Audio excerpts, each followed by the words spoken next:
Ciao Juventini, and welcome to episode 104 of the JuveCast. And the champagne is on ice. We got shocked, a little bit humiliated actually, by Udinese. 2-1 defeat. Yeah, we're gonna break this thing down. And I got Lewis, no stranger to the podcast, and we've got Hi, everyone. a debut appearance on the All Juve cast from AJ. AJ, how you doing? I'm good. I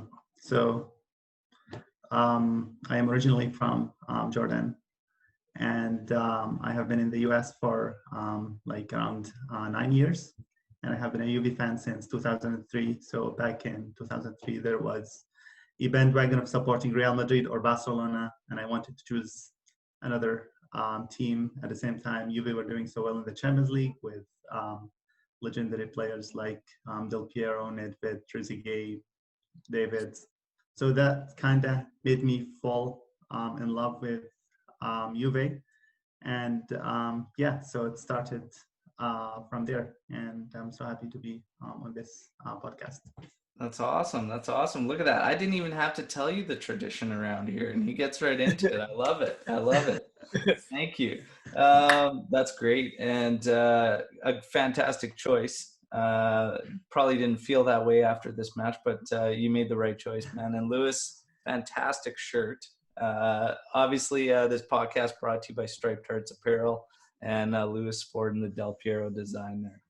All right, guys. Let's just get right to this match. We got the starting lineups, and we knew we were going to have Rugani in there. So it was Rugani, Delict. We had Szczesny, Danilo, and Sandro. In the middle, Bentancur, Ramsey, and Rabiot. And up top, Bernardeschi, Dybala, Ronaldo. No surprises. As far as the lineup goes, everybody that was what was expected. It was what was projected. I didn't have any issues with it. I had a concern, obviously, being Rugani. That guy it's been leaking goals for a while, and you look at these matches, and Rugani has been in. I mean, we had a 2-0 lead, and that disappeared, and he was brought into that match. That was against Milan, of course. And the guy just, obviously he's not going to instill confidence because he's trembling anytime the ball goes near. Just I watch him, it's scary. But that was my only thing with that lineup, is Rugani going to be able to do this. And I felt okay only because it's Udinese. They haven't even scored a goal a game going into this match, and we allowed to. It's crazy. When you see a back line that's Danilo, Rugani, Delit, and Sandro, you kind of get that chill down your spine. And you're like, oh, it's Udinese, but then you think, oh, but it's that back line. Oh, yeah, I know.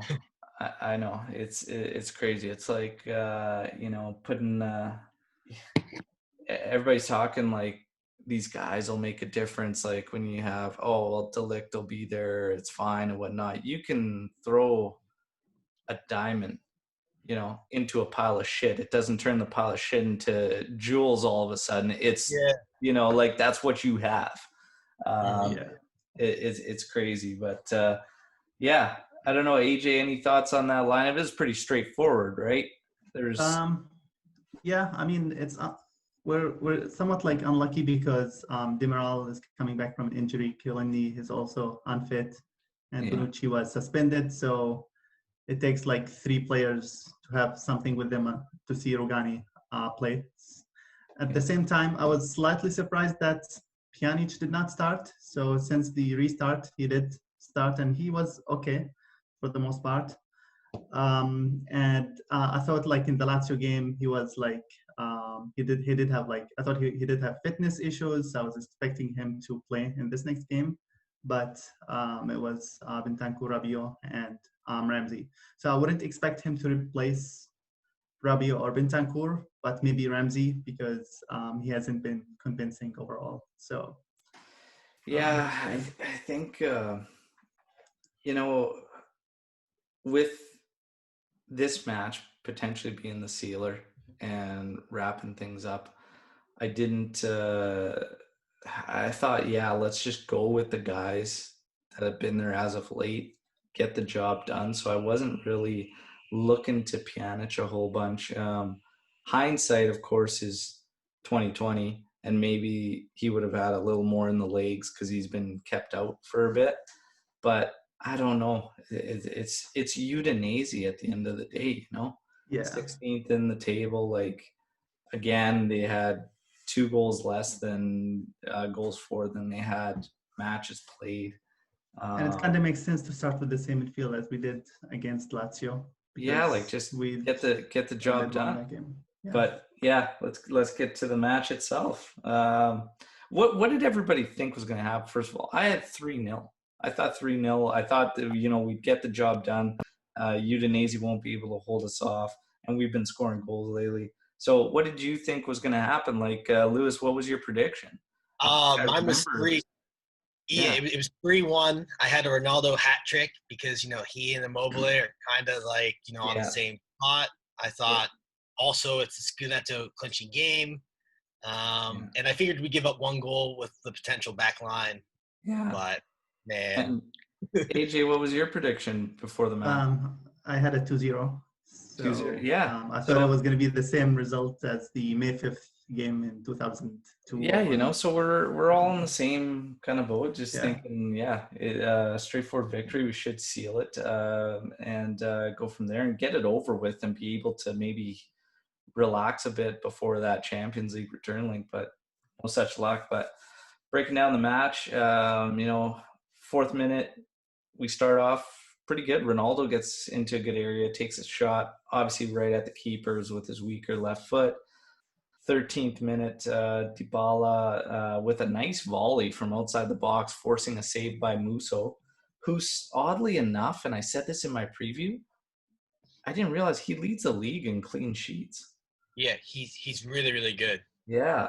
It's strange that he's leading the clean sheets, but at the same time, they're fighting for relegation. So yeah, but like you wouldn't just think Udinese, a 16th in the table squad, actually has a goalkeeper with the leading clean sheet. So it's interesting. 21st minute, Bentancur trying to dribble out of a scenario where he should not have. And I've started to see this recently in these past matches that he's doing this quite a bit. And it's frustrating. So he loses this one in a good area. Sema ends up taking a shot that doesn't miss by much, just going wide from Udinese there. 25th minute, Ronaldo gets into a good area. Very, very nice dummy from Rabiot, who continues his run. The ball stops to Ronaldo. He takes a shot. He doesn't miss by much. Very, very close call. 33rd minute, Dybala with a really nice chest down and then volley just goes wide, but he ends up getting called on offside. But again, it's promising. It's a very, very slow match, though, watching it. Like, everything is really, really slow, almost half pace. But we were in control, getting a lot of chances. 34th minute, Udinese looking for a PK. Making the appeals, but nothing doing, and rightfully so. There wasn't much in it. DePaul goes down. 41st minute, De Ligt settles this one down, runs into it, beautiful shot, far post, low and hard, scores 1-0. I'm losing it, and just a great goal. This kid is just growing and growing and growing. And honestly, like, he stood out. The first half ends, again, like, my thoughts are, what a slow first half, but we were in control and we were getting chances. They weren't quality chances, but we were getting enough. But the De Ligt goal just highlights what he's become in such a short period of time. This guy is literally becoming like a go-to for us. But I didn't really have much to think in this first half other than we are trying to almost win this like a little too easily, like, or just think that it's already done and we were just coasting. We're just trying to coast. That's all I could think. We're coasting, but again, I didn't feel terribly threatened by Udinese in the first half. AJ, how did you feel after that first half? Everything was going somewhat as I expected, as I was expecting. So we were leading 1-0. The team was playing okay. So even though in the previous games, we were somehow playing okay and moving the ball around, but at the same time, the goals were coming either from mistakes of the other team or individual brilliance. So I was slightly disappointed that this the way that we play is not leading to actual goals, like build-up goals. And so I thought that we were going to seal it in the second half, and I was pretty confident. We're leading 1-0. We have Ronaldo, Dybala, and so many top players. And the midfield was doing okay. Rabiot was playing well. So I was expecting that we were going to seal it in the second half, but obviously that didn't happen. Yeah. Lewis, what were your thoughts at halftime? Yeah, more of the same that you kind of see with Juve, especially against teams that park the bus, where they play quick touch passing, but there's no real creativity. And then if the half goes on, the ball starts to move a little slower because they're trying to protect the 0-0 at halftime. The De Ligt goal was beautiful. I mean, that was out of nowhere. And he, as normal, it's De Ligt usually, and then Dybala or Ronaldo were really the only ones doing much. I mean, Rabiot created a couple chances. Ramsey was kind of non-existent, but just the overall lack of creativity from the wings or, even the midfield and the wingbacks is just frustrating. We've seen it all year. Yeah. Yeah, I mean, the wingback play is just it's everything though. It's not just the wingback play. One thing I notice, and I've talked about it a lot because you see it in certain games with us when we succeed. We have guys attacking space, making runs, even if those runs aren't rewarded. But it's never been consistent with this Juve squad. It seems like we have a lot of players and they want to just get the ball, and then it turns into this everybody else watching. Who has the ball? What's he gonna do? Who's he gonna beat? And we almost rely on these 1v1 scenarios. So, and everybody's talking about, we're so gassed, we're so tired. Well, we play a game that makes you exhausted a lot quicker than if you let the ball do the work and you just move into areas, right? And we just don't do that. It's ball to feet. This guy's got to beat, one guy, two guy, and then he gets in the spot and everybody else is just standing. So it's just at the end of the day, he's just exerted so much energy to get into this area and nobody else has moved. And he just ends up going laterally or backwards with a pass. And I'm like, what a waste of energy, time, just everything. It's a waste. There's no set structure in the final third to basically create a shared understanding amongst the club of how they're going to create opportunities. How are they going to penetrate these defenses? How are they going to break them down? We don't have that. And this is not just, now. This has been an issue dating back even to the previous season and about halfway through the season before. I don't know what happened, but it was just how are we going to get these goals? It seems like we're getting less and less of these team goals. It's just we're getting far fewer team goals, and that's what concerns me. And it's not just, it is a sorry thing, but even towards Allegri, the end of his tenure, it became too much freedom in the final third. And both guys have said it. Allegri said it. and Sarri has said, essentially along the lines of, in the final 30 yards, they have complete freedom. Well, maybe that's the goddamn problem.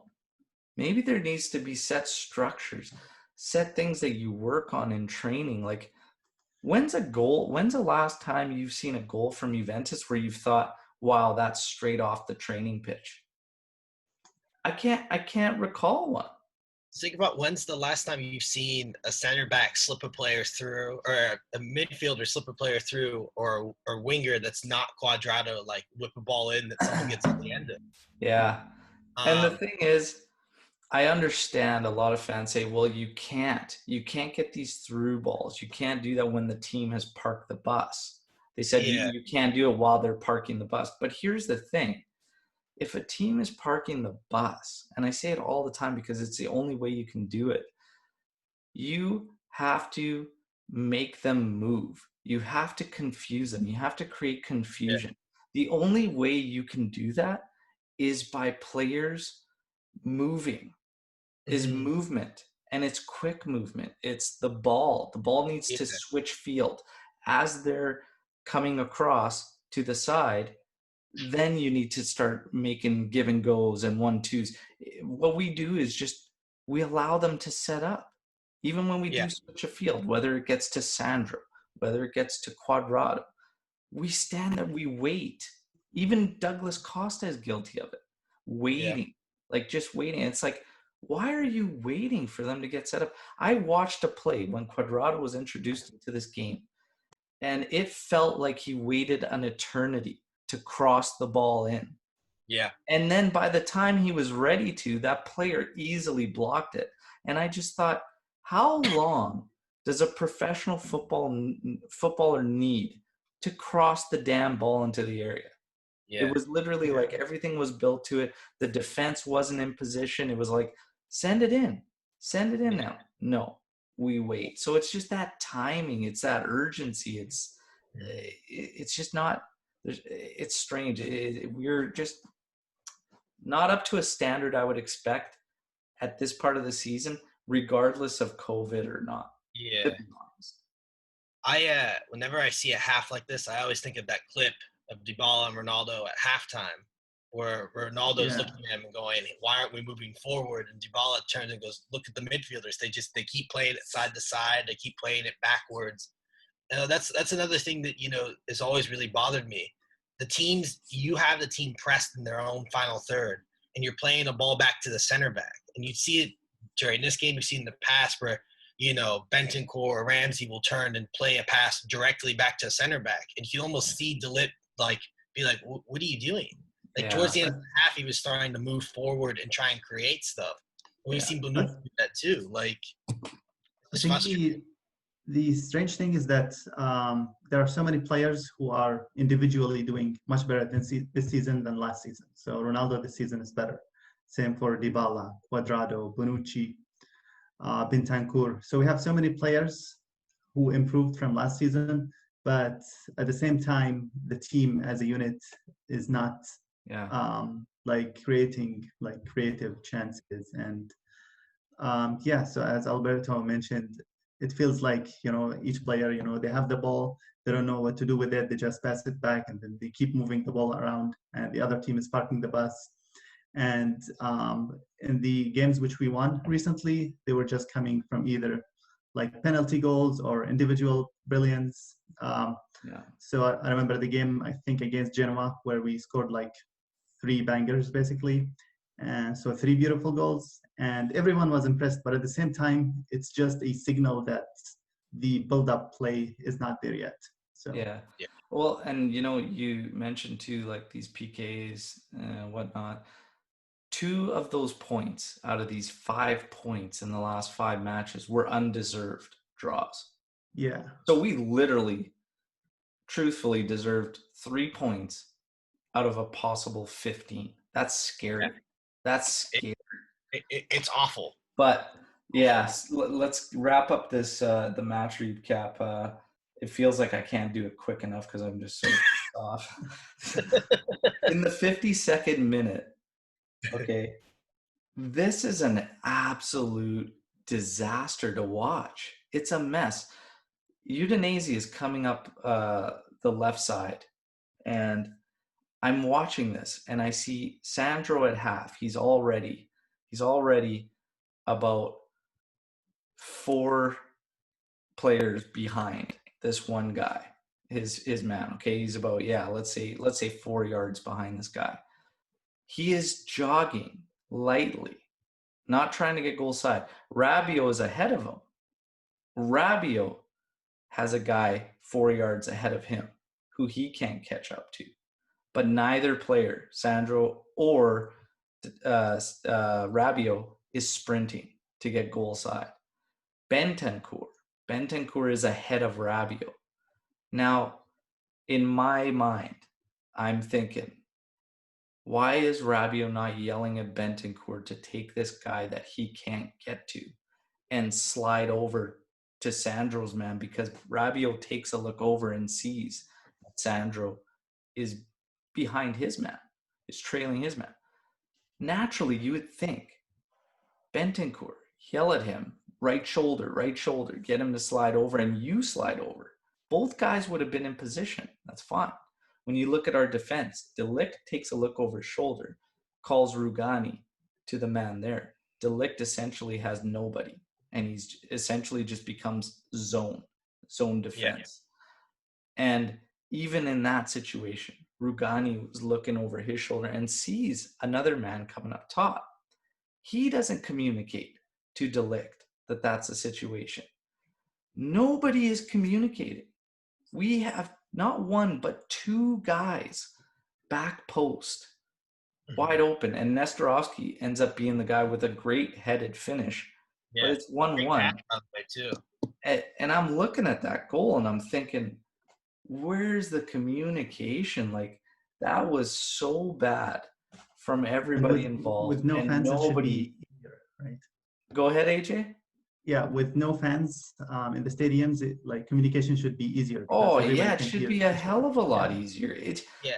Like, but you have to think too. Something that has really bugged me, and Sarri's kind of talked about it, is your lack of leadership, right? Like how much they miss Chiellini, because he's kind of the guy that would just turn and yell, "Hey, get back," things like that. Pjanic even is a little bit more of a leader than the Bentancur or like a Khedira, even like Matuidi. Like these guys are leaders. They push players, and now you kind of have this younger, quieter lineup like Rabiot, Bentancur. They aren't really leaders, and I think we missed that a little bit yesterday. Now, not tracking back is just awful. Like there's no excuse for that. They tie it up, okay, 1-1, and I'm thinking, what the hell are we gonna do? 60th minute, here he goes. Ramsey's out. Ramsey was brutal in this one. Yeah. Like, I mean, AJ, you feel any differently? Yeah, I totally agree. So, and I think, like, for the most part, I mean, this season he did have a couple of goals and he was somewhat flashy, but for the most part, I felt that he was out of place. I felt that he didn't fit the tactics of the team, or he was playing a different game than other players. So, I totally agree. Yeah, Lewis, Ramsey was awful. Matuidi comes in. I heard some people rumbling about making that change, Matuidi for Ramsey. But what else are you going to do? I mean, we talked about Pjanic being an option, maybe, but I really don't know. I don't understand. This one's a tough one to get because you're 1-1. You were leading at the half, but you weren't necessarily, playing totally dominating football. I don't know. I don't know. In a 1-1 game, you bring in Matuidi. Was Ramsey bad enough to warrant that? Like, that's, I guess, the ultimate question. Was he bad enough to warrant that? But fitness plays a part too. And Ramsey, you got to limit his minutes. So it's a really tough one. I think it's kind of harsh to just pick this sub out and be like, oh, why are you pulling in Matuidi in a 1-1 match? I don't really know. I think there's too much to it. People act like Prime Marquisio was just sitting there on the bench. They that's it. One thing I question when they made that change is why you saw in the Lecce game when Sarri went 4-2-3-1 to kind of get us some goals. was kind of wondering why he didn't think about leaving Costa on with Bernardeschi, Dybala, and Ronaldo, and even for 10 minutes, and then making, Yeah, that's a good show, Lewis, because the other sub was Costa coming in for Bernardeschi, and Bernardeschi, I mean, he invisible.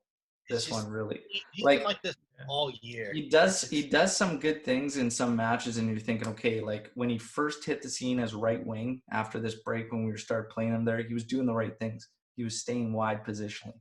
He was going at defenders. He was making runs into space, the things we needed.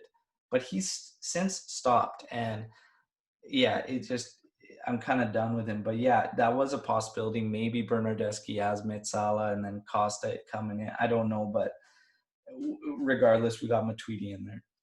We move forward. It's 1-1. 62nd minute. A nice hit from Dybala, saved by Musso, and not even a rebound allowed on it. Great hands.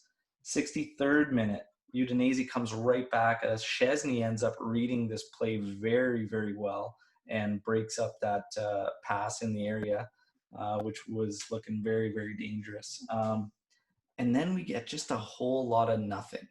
Really, really flat from both teams. 75th minute or so, Ronaldo gets an opportunity and he just skies this shot. He was particularly off, I think, this match. You could read the frustration all over his face. 92nd minute. An absolute clusterfuck of a goal to give up. Cuadrado's got the ball out on the right. He ends up entering this game in the 75th minute for Danilo. He gets the ball on the right. There's nothing going on for him, and nobody is moving. Nobody is becoming an option. He plays the ball back to De Ligt. De Ligt plays it over to Rugani. Rugani tries to get the ball to Ronaldo. The defender eats it up instantly. The ball goes up in the air. Rugani steps in and then completely moves out of the way because two Udinese players are going to collide. Go up in the air. Like, just come back or back off if you think, like, why move to the side completely out of the way? Like, he just moves right out of the way, completely abandons the play. Sandro comes in, starts trying to save this. Fofana breaks through. Sandro cannot catch up to him. He's trying to fight for him, and I'm thinking in my head, just pull him down. Just pull him down. Just pull him down. Just pull him down. Just pull him down. No, he dinks around with it it looks like a man playing with a child there on the pitch, like he gets brushed off like nothing. And then he tries to do this slide tackle thing from behind the guy, like poke the ball loose. I'm like, what a shit show. Fofana's running at De Ligt. He catches De Ligt. He slides it through his legs. Where is Szczesny going? De Ligt is still in the region. He got, the ball, he got megged and whatnot, but he's still in that area to make the guy have to make a good shot. Szczesny just jumps out there, and I'm like, why? What are you doing? And Fofana drops it, and honestly, it turns into laughter because that goal is such a shit show, and I just laughed. I'm like, you know what? Yeah. That's what you get, and you get what you deserve when you play with fire. Here's another match. We kept a team in it. We gave them hope, and we just crumbled. We are our own worst enemy. This goal was an absolute disaster. That's two terrible goals to allow, really. It's just frustrating. There's not really a whole bunch. At the end of this match, all I could say was, such a flat performance. We again playing with fire, letting teams in. But the only way I could really think what was on my mind, how I could say, is you can have all the intentions that you want without an actual plan to execute. You will not go anywhere, and it doesn't matter. That's the only way I could put this match, because offensively, you can have every intention you want. We're gonna go at it. We're gonna go re-enter this game. We're gonna seal it. We're gonna go after the Scudetto. None of that matters if you don't have a plan to execute. And in the final third of the pitch, this team continues to have no plan. That's how I feel. How do you guys feel about what I said? How do you guys feel personally? I think Go ahead, when you're Lewis. talking about the plan part of it, you know, the one place where we really miss a coach like Allegri or Conte is the second half adjustments. Whereas like with an Allegri team, you know, we kind of switch between a 3-5-2, a 4-3-3, a 4-3-1-2 within games sometimes, right? You bring a player on, you stretch the pitch a little bit, maybe you put it in. Sorry, it's the same thing for 90 minutes. And, you know, at what point do you keep hitting your head off of a wall and not moving anywhere and try and go around it, you know? And I think that is, you know, a really big issue is these mid-game adjustments where, look, they bring on two players, right? It's 1-1. They press higher, and then they lose shape. And what happens there is both your fullbacks are up high, right? Rugani goes in, so Sandro has to run back, and then he goes in for that, leaves the lit on an island. You know, it's just you see it time and time again. You can see it even the little chances that Udinese had before that, where we're so far up the pitch, nobody's tracking back. There's no communication of what happens when that goes. It's just there's no adjustments. Yeah, absolutely. AJ, your thoughts? Yeah, so I think like both the team and the fans were in the mindset of, oh, we just want the 3 points. We don't care about how we play or how are we going to get there. So just get the 3 points, whether it's a penalty, a great goal by Dybala or whatever. So that's what everyone was thinking. At the same time, yeah, we like spend so much time on the ball in the other teams have, which makes us like kind of prone to counterattacks. And those counterattacks can be deadly when the midfielders don't run a lot. So Rabiot and Bentancur, they're good, but they don't run nowhere as near as Marquisio or as Vidal, who would be basically all over the pitch for 90 minutes. So this happened like quite a few times this season where we lose the ball, like especially against Lazio. I don't remember if it was the Super Cup or the game in Rome, where we basically got stuck on counterattacks and there's no one to basically go back and defend. So yeah, that's how I feel. Yeah, I mean, it's a lot of the same, basically. Yeah. But we're all, you know, what we all said is it's a lot of the same, and that's the frustrating part.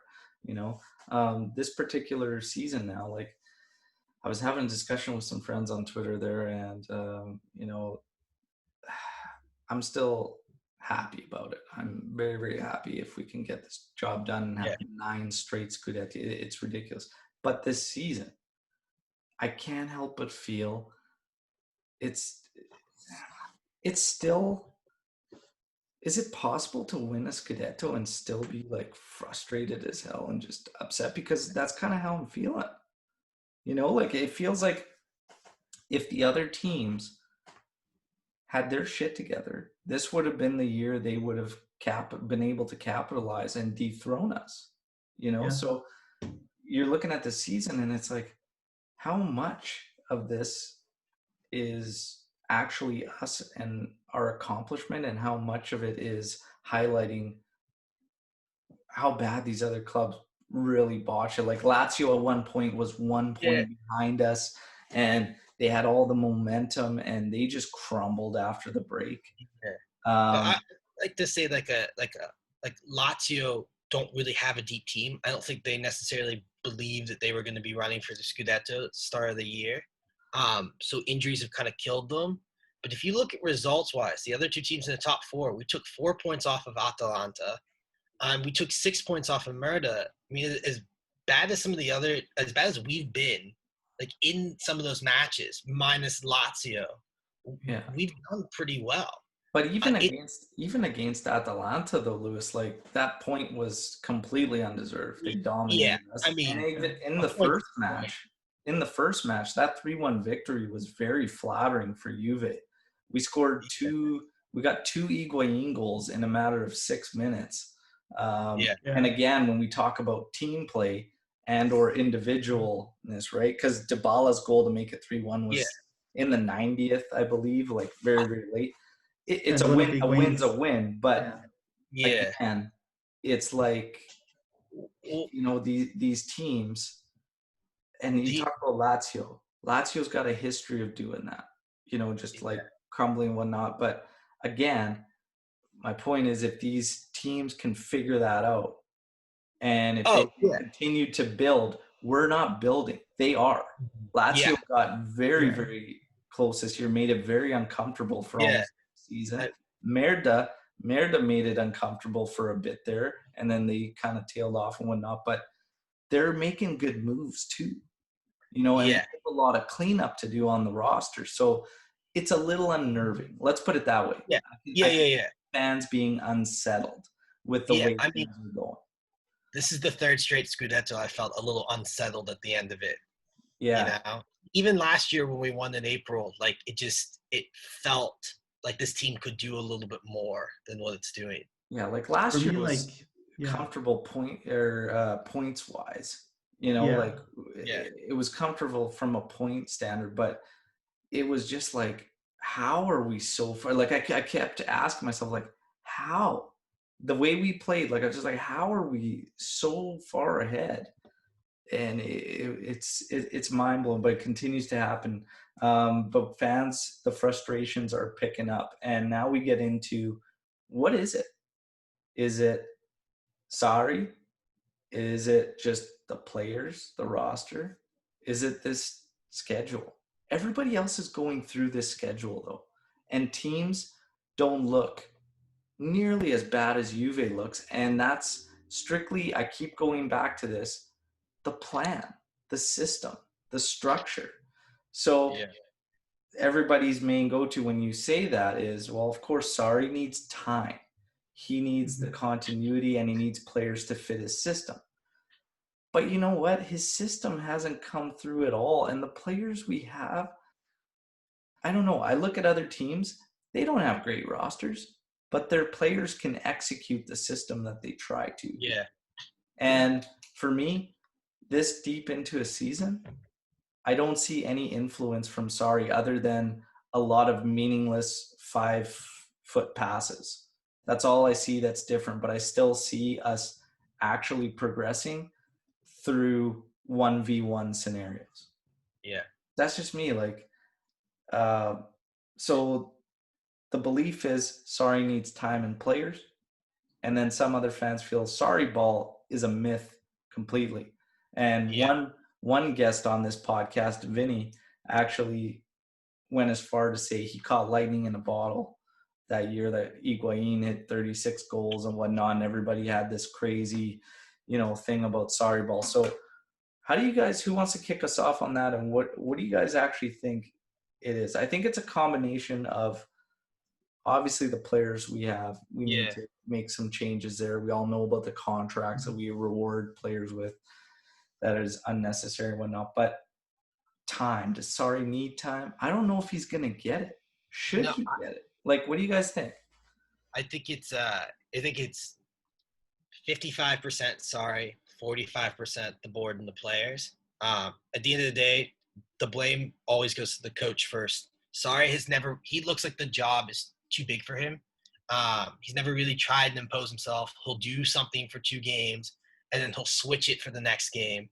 He just kind of looks timid. And he said this, you know, at the beginning of the year. This is Juventus. It's a little bit different than the other clubs I've worked for. It's a bigger club. He just looks like he's afraid, like almost like, you know, let's just get this first trophy and then build, which isn't good enough. And if you look sometimes during games, some of the substitutions he makes, some of the decisions to start. I mean, you saw in the Lazio game, he was going to go with Higuain. We've seen this in a couple big games where he'll go Higuain, Costa, Ronaldo, and then drop Dybala. It's just, you know, he's not really imposing himself in Sarriball, which I do think exists. I don't think it was just lightning in the bottle. I just don't think he's ever really tried to furiously, like, implement it. I think he was trying at the beginning, and we fell a little behind. And he kind of just was like, okay, play how you know how to. And every time we get ahead a little bit, he tries it again. But I don't think he's ever really tried to implement it. Now, where I was with the board and the players is, first off, the board, when they signed Ronaldo, told us all, we're going to go win the Champions League. You had a coach who was your winningest coach in history at the moment. And then you had, an older squad that was built for the Champions League. And then at the end of the year, it didn't work out. And they said, okay, we're going to fire the coach. We're going to get rid of some of these players. And we're going to rebuild. And then their rebuild was spending 140 million on 3 center backs, which, we need De Ligt, we need Demiral. Romero is probably a bargaining chip. 140 million on 3 center backs when you need midfielders and maybe a winger, is a lot of money. And that's where you get into these horrible decisions where they wanted to sell Dybala and they did the Cancelo swap. So the board is not, they share some of this guilt almost as much as Sarri, because you have players like Rugani who could have left for 40 million. The season that they swapped Caldara for Bonucci, Rugani was worth 50 million to Chelsea. Higuain, kind of similarly. It's just a lot of the decisions that they make, you can't expect any coach, because if Sarri gets sacked, if Pochettino comes in or Zidane comes in, or God forbid he's never coming, but Pep Guardiola comes in, they need 5 big name signings. This squad is not good enough. And I know, like you said, other squads have issues, but when you watch the play, it's flat. There's a lack of creativity, and it's really a miracle that Dybala and Ronaldo have combined for 51 goals this season, because the service they get is just, it's awful. It's intense. I mean, you're talking about the board, everything. It comes down to doing your job.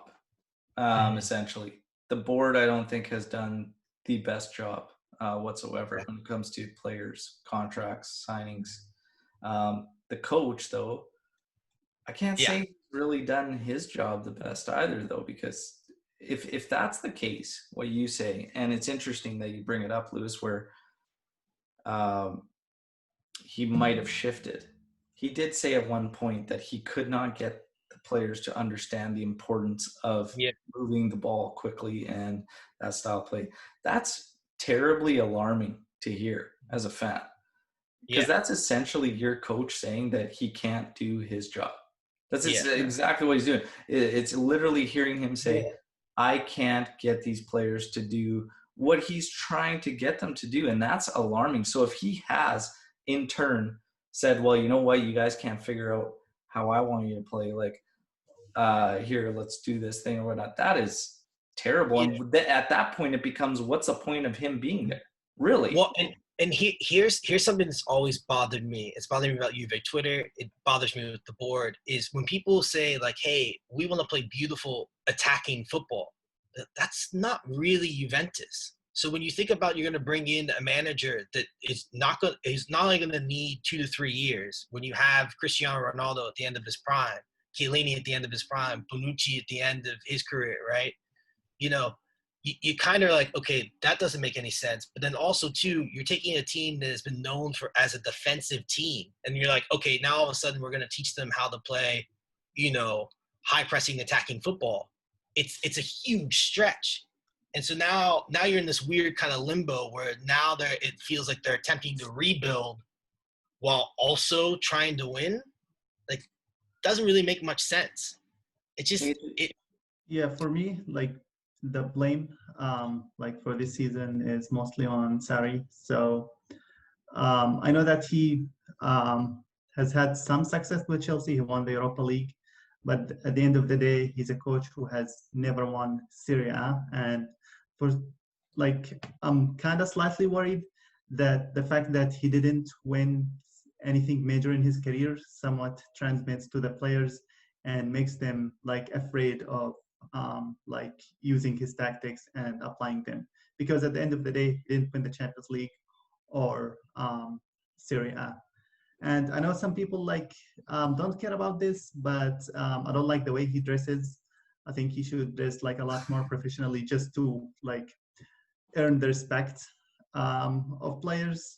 And one thing that I liked about Allegri is the fact that in the press conferences, he used to know what to say. So everything he said was kind of perfect and fits the current moment. And but at the same time, Sarri says like lots of stupid random things. So that's why I think that the players are somewhat maybe not that confident that Sarri is the man who's gonna like take them to glory. So. Yeah, I don't think he's a man. He's definitely not a player's manager by any means. Yeah, I don't know. You know, I'm thinking about, you know, what Lewis is saying and whatnot, and really honing in on this defensive team and whatnot. And I get that, but just to say that Juve's always been a defensive team and whatnot. Well, I mean, it's like their strength has always kind of come from there a little bit.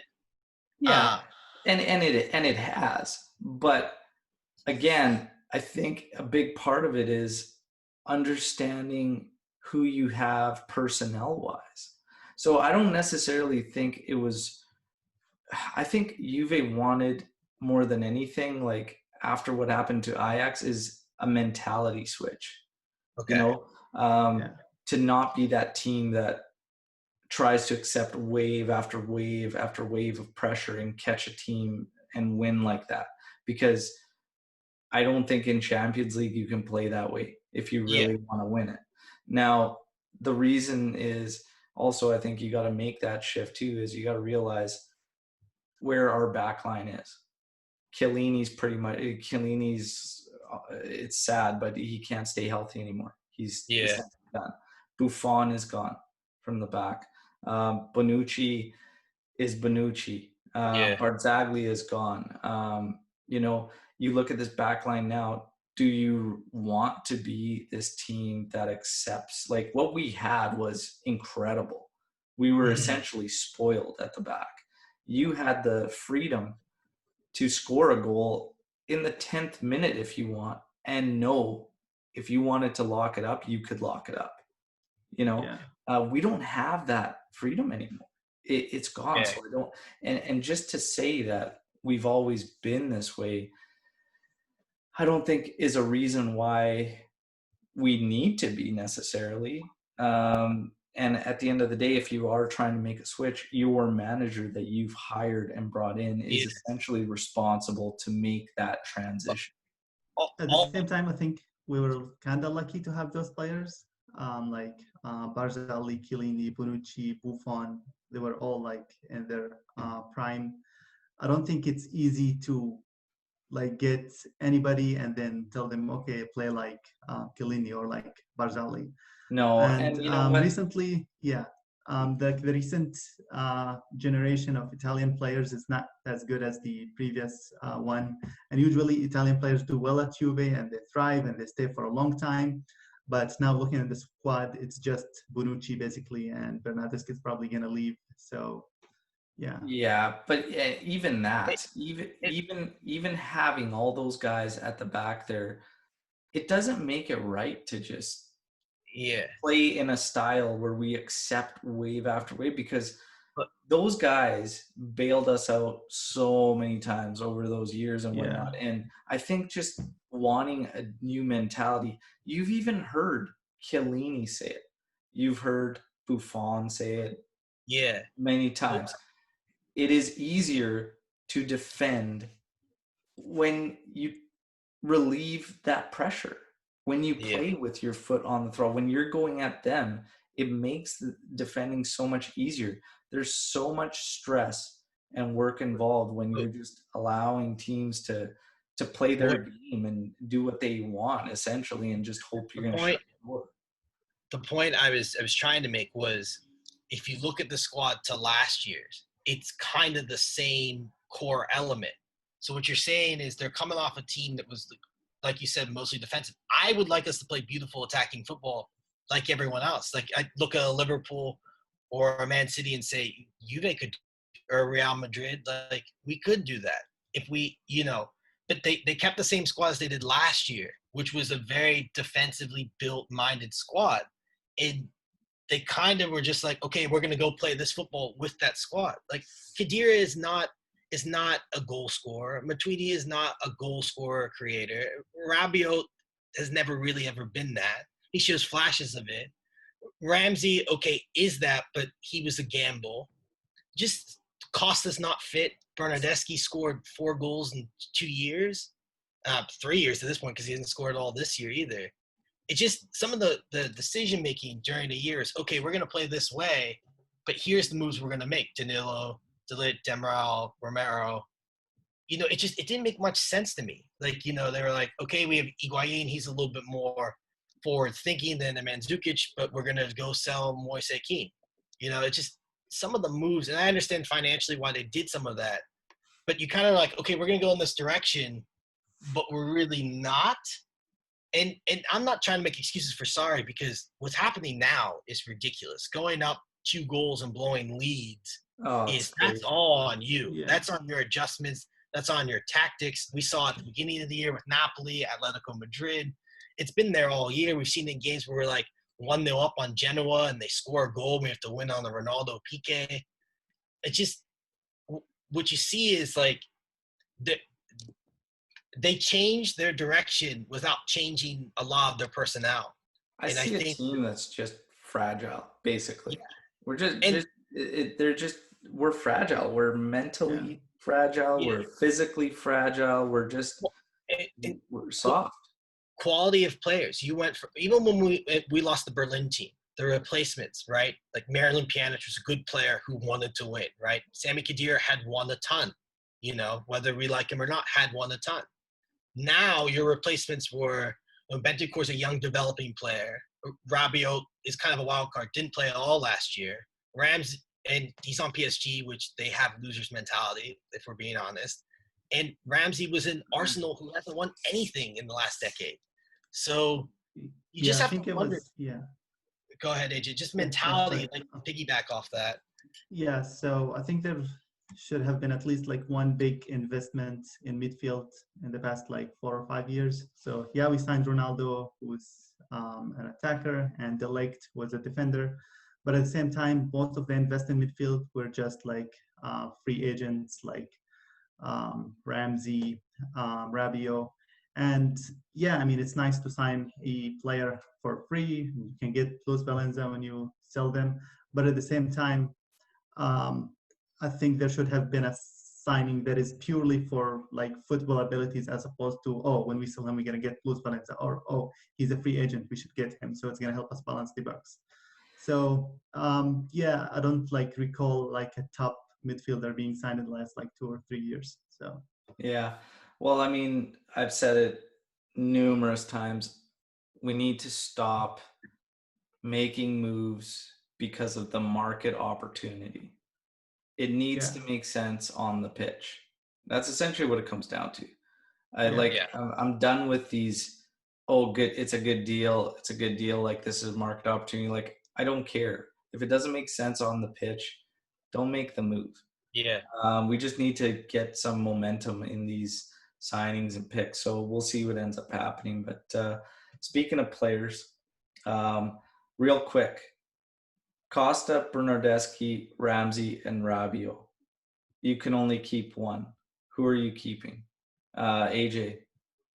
For me, it's close between Costa and Rabiot. But given that Rabiot is a lot less injury prone and he has been consistent recently, that's who I would keep. So that's it for me. Lewis? Yeah, it's the same for me. I think it's Rabiot. Costa and Ramsey can't stay fit, and Bernardeschi, I love him, but no goals, no assists. You can't play at the club.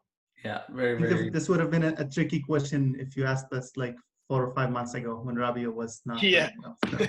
Well, that's the thing. I was earlier in the year, I said Ramsey actually, because he was just moved to Metsala. He was playing great. But after this COVID break, he's been, number one, I don't even understand how he gets injured while nobody's playing. But he does. Yeah.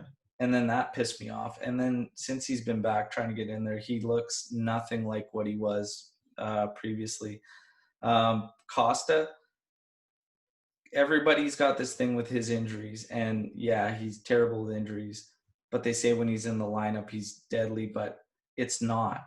He's terribly inconsistent as well. So it's no Bernardeschi.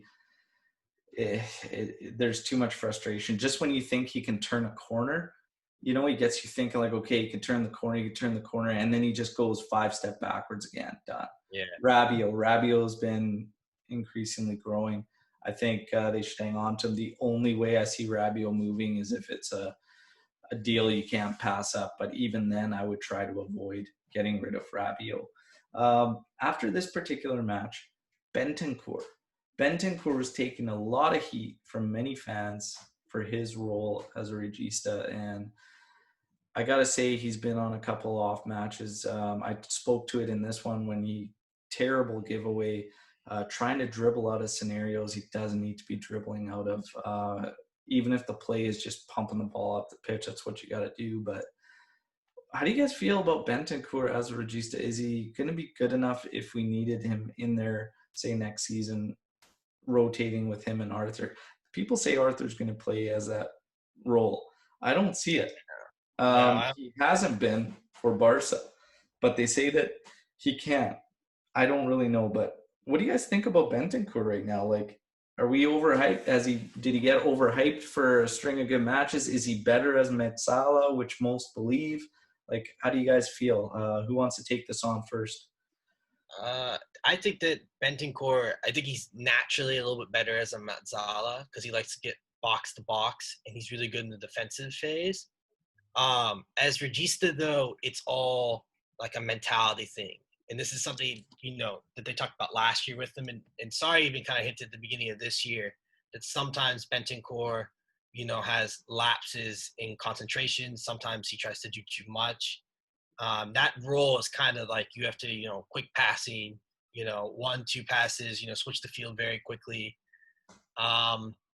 If you could get a good Mezzala to put in, or if you could get a good play alternative to him, I think it would help because you could rest him every so often, unlike Pjanic, who played every minute of every game. But I think naturally he's more of a Mezzala than a Regista.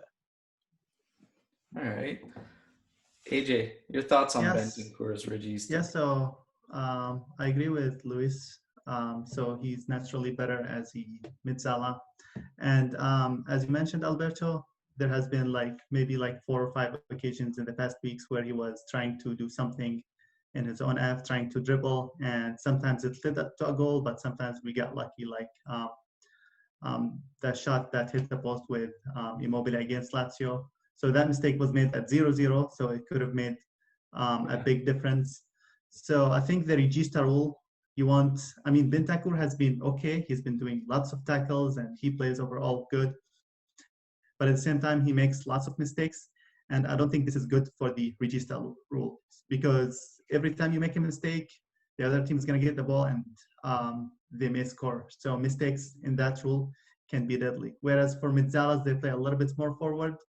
So making mistakes is not as terrible.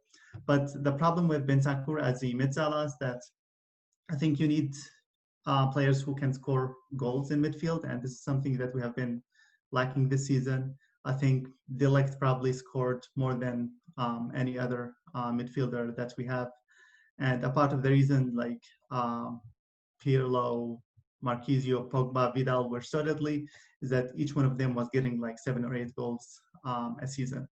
And now the pressure is entirely on Ronaldo and Dybala to score goals. And I think this is the only quality that Bentancur is missing to become a top Mezzala. So he does not score that many goals. And I think he did mention previously that, I don't remember if it was Allegri or Sarri who told him that the moment you start scoring more goals and you get better shots, then you will turn into a world-class midfielder. So for the Regista rule, I would get an actual Regista. So even if it's Jorginho. So yeah. Yeah. The thing with Bentancur, I completely agree. There needs to be more in the attacking third when he's at Mezzala. That's why I thought he'd be better suited in that Regista. First of all, I don't even really like this Regista role to begin with. I think there's very few players that are true Registas in general. So I hate kind of, labeling this role, doing this thing. And especially when we're incredibly spoiled, having Pirlo and even Marquisio that could fill in and play that role. So there's very, very few players that can actually truly do it to the way intended in this particular system we're trying to play. And yeah, I don't know. I'm tossed. I'm kind of toss up on Bentancur's Regista, because when you think to his great matches that he's had in there, it's perfect. His defensive ability, he's back there. He's helping the D's closer back there. He can spray the ball around pretty good, and his first look is always forward. So he's got a lot of good qualities and traits to have in there. But yeah, it's these mistakes. It's these errors. They're not all his fault. Sometimes he's put under by his teammates, like some just poor passing. Like, just why is he even being given the ball if a team's pressing and he's got no space? That happens to him sometimes. But he's got to understand, he simply, out of that role, when you think of these good Registas, what's that one common trait that goes across the board on all of them? It's the fact that they don't lose the ball. Yeah. Think about Pirlo. He was in there. He would never lose that ball. Yeah. Rarely ever would he lose that ball. You couldn't get the ball from him. He would spin around in circles 50 times if he had to before finding an open guy, but he would never lose that ball. And you think about other greats, like Barcelona had a couple fantastic ones that have retired, but you don't get the ball. Yeah. And he's got to really get that part of his game up there and realize there's a time and place for the dribbling, but the dribbling, I think that comes from his Mezzala game, because he's still in a flux. He's not completely transitioned to this position. So the Mezzala part of him is like, yeah, I'm going to dribble this. I'm going to take this guy on. Well, that's different. You've got to be very, very careful if you're going to start doing that from the Regista role, because you lose it. That's it. It's coming down our throat, and our D's got to step up. So we got to remember the kid's 22 years old. Yeah. He just got into the Regista role, like actually getting continuity in it. It's really hard. Is he that much better though as a Mezzala? Like, people in these comments on Twitter and whatnot were saying, like, no, he is way better as a Mezzala and whatnot. Well, I don't know if I'd say way better. I don't think it's a large margin. Yeah. I think that he's more comfortable. And I think that, AJ, as you say, he doesn't score a lot, but he gets into the box and he's creative, which is something that I think a lot of our Mezzalas lack. We've only started to see Rabiot do it sparsely here and there in the last couple games. And our tour will certainly help with that. But that's where I kind of like him. He reminds me a little bit of Vidal in the sense of his movement, not necessarily defensively, but he likes to get into the box. He creates, and he's good in the defensive phase. He kind of covers for Cuadrado or Sandro. Yeah, I don't think he's much better as a Mezzala, but when he plays in the Mezzala role, he's less prone to making mistakes, while he makes some mistakes at Regista. So that's why people on Twitter say, he should just play as Mezzala. He plays much better. But I think what they're trying to say is that he makes less mistakes in that role. So yeah. Well, they definitely wouldn't get highlighted as much, for sure. Yeah. Twitter comments after this one, there was so many. So many. Like, I always have a post-match post where you can just drop your comments. Obviously, there's just so many. We don't have enough time to go through them all. I'm just going to give everybody the one that won it for me. Okay. And it was from Matt Molina here, and I'm just trying to see here. He's got, hang on a sec. If any of your relatives or loved ones or yourself were physically or mentally damaged by watching this performance, you may be subject to financial compensation. Well, I always say that Juve have shaved 15 years off my life. Most of that happened in the Cardiff final that we don't speak about. But yeah, it's just it's one of those ones. I just want to forget it. We're talking about the Scudetto earlier and whatnot. We still need to come up with these 3 points. Luckily, we should be able to because we got 5 in 5, so 3 in 3. We should be able to do that.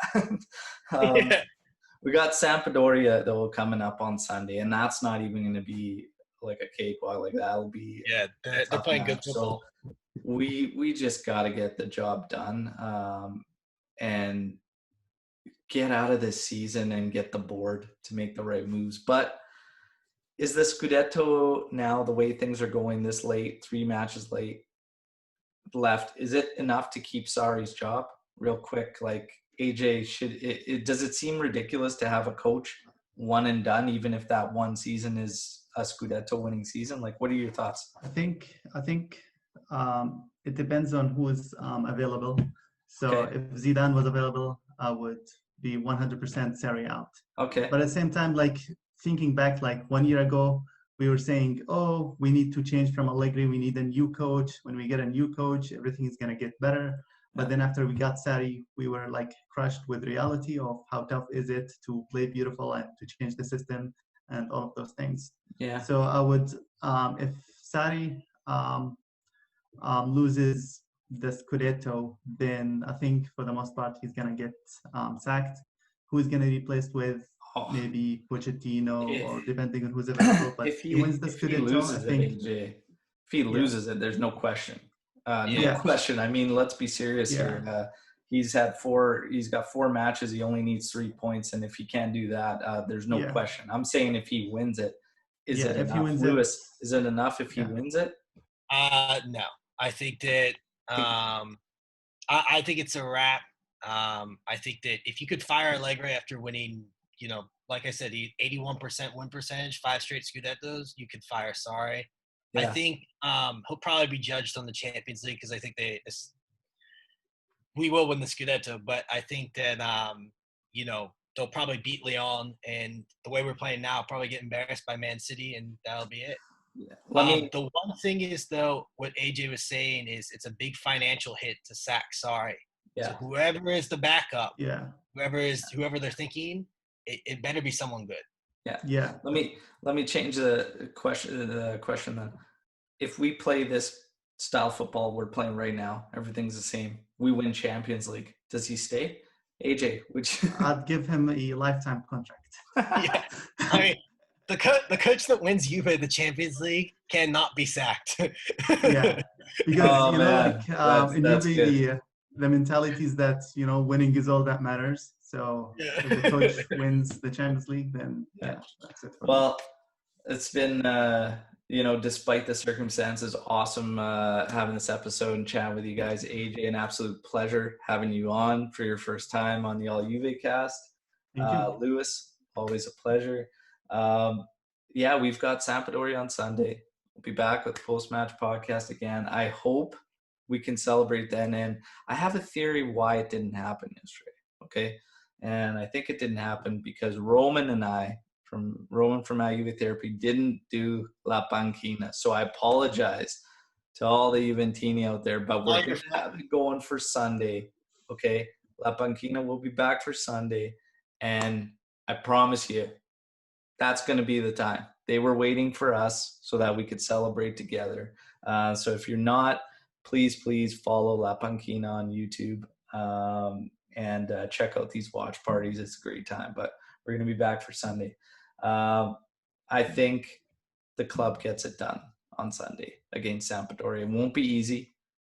And at this point, I don't care how ugly it is.